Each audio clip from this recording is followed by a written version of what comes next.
Pernah nggak sih kalian melihat seseorang yang sedang sibuk merawat merpati? Melatih burung setiap hari.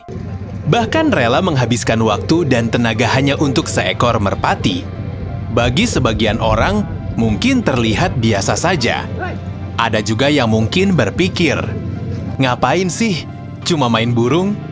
Tapi kalau kalian sudah masuk ke dalam dunia merpati kolong, kalian akan sadar bahwa hobi ini bukan sekadar memelihara burung. Di dalamnya ada perjuangan, ada kesabaran, ada perawatan, ada latihan, ada strategi, dan yang paling penting, ada rasa cinta terhadap hobi yang tidak semua orang bisa memahami. Jadi di video kali ini, kita akan membahas kenapa hobi merpati kolong jangan pernah dipandang sebelah mata. Awalnya memang terlihat sepele.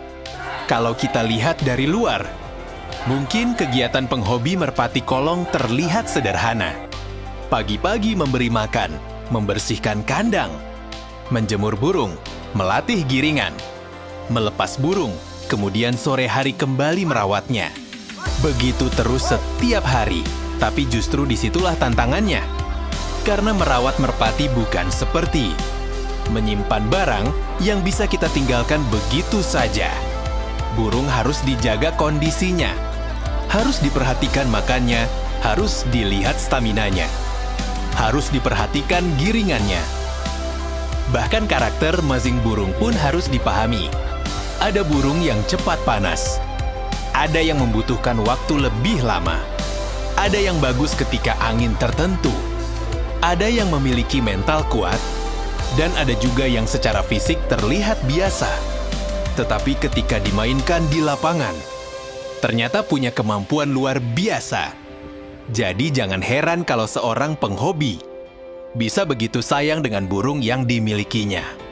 Karena mereka tidak hanya melihat seekor merpati, mereka melihat proses panjang di balik burung tersebut.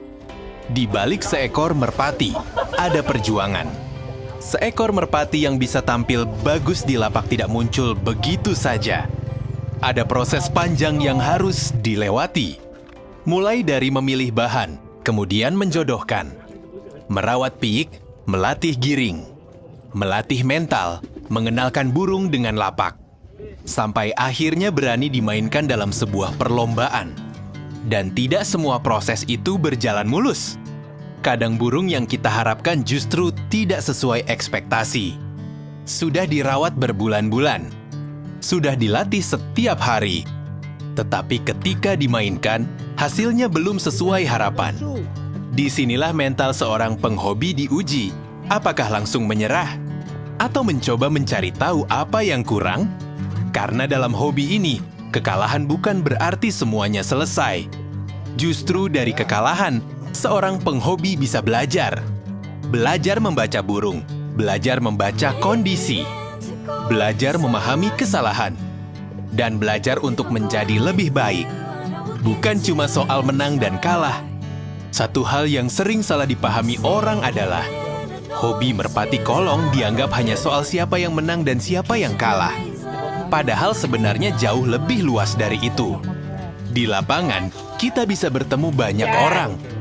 Ada penghobi lama, ada pemain baru, ada peternak, ada joki. Ada orang yang hanya datang untuk melihat, semuanya berkumpul karena satu kesamaan. Sama-sama mencintai merpati. Dari sini bisa muncul pertemanan, bisa bertukar pengalaman. Bisa belajar dari orang yang lebih senior, bisa mengenal karakter burung dari berbagai daerah.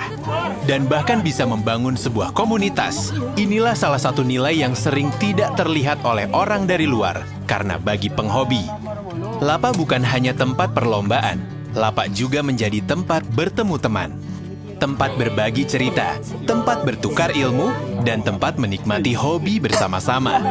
Ada nilai ekonomi di dalamnya. Kalau masih ada yang mengatakan, merpati itu nggak ada nilainya, mungkin mereka belum mengetahui sebesar apa perkembangan dunia merpati.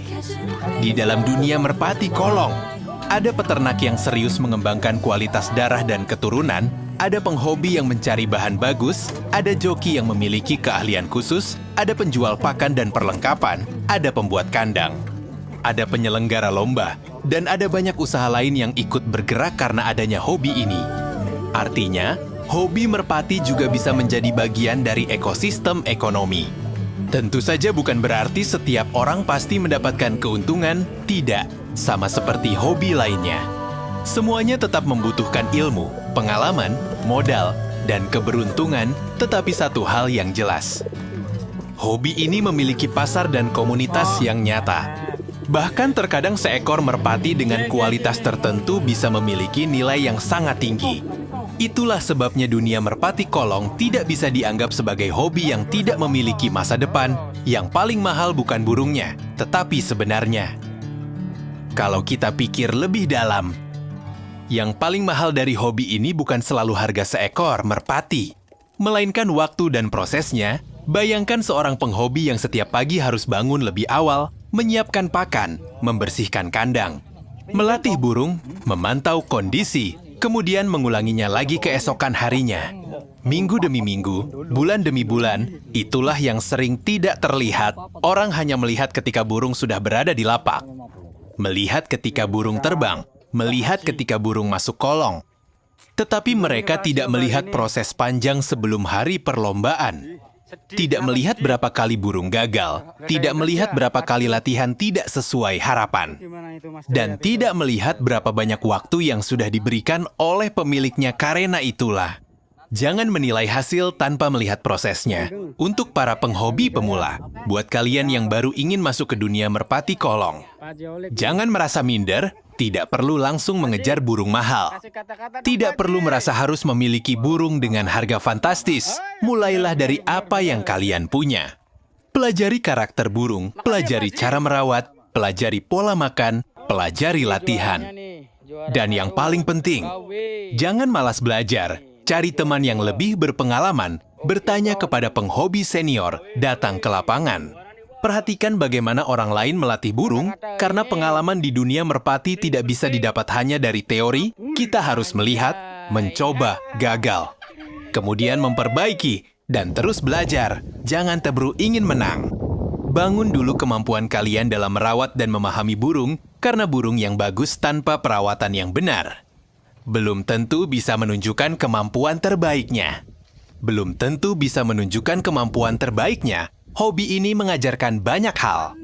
Kalau dipikir-pikir, ternyata hobi merpati mengajarkan banyak hal dalam kehidupan. Mengajarkan kesabaran, mengajarkan konsistensi, mengajarkan tanggung jawab, mengajarkan bagaimana menghadapi kegagalan, dan mengajarkan kita bahwa sesuatu yang bagus tidak selalu bisa didapat secara instan.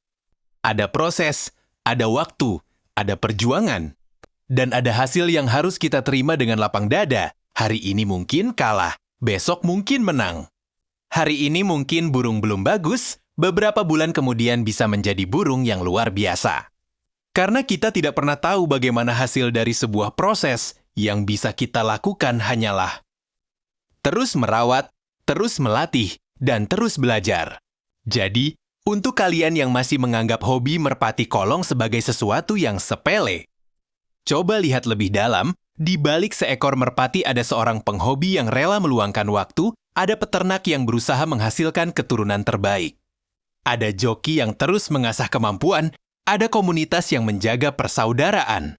Dan ada proses panjang yang tidak terlihat oleh orang lain, karena pada akhirnya, setiap orang memiliki hobinya masing-masing. Ada yang suka otomotif, ada yang suka memancing, ada yang suka olahraga, ada yang suka burung, dan bagi sebagian orang, merpati kolong adalah passion selama hobinya dilakukan dengan baik, bertanggung jawab, dan tidak merugikan orang lain. Tidak ada alasan untuk meremehkannya, jadi untuk seluruh penghobi merpati kolong dimanapun kalian berada, tetap semangat, tetap rawat burung kalian, tetap latihan. Jangan mudah menyerah hanya karena 1 atau 2 kali mengalami kegagalan. Karena mungkin burung yang hari ini kalian anggap biasa saja, suatu hari nanti justru menjadi burung yang membuat kalian bangga. Dan ingat satu hal, jangan pandang sebelah mata hobi merpati kolong karena di balik kepakan sayapnya ada perjuangan, persaudaraan, dan cerita yang tidak semua orang tahu. Kalau kalian juga penghobi merpati kolong, Tulis di kolom komentar.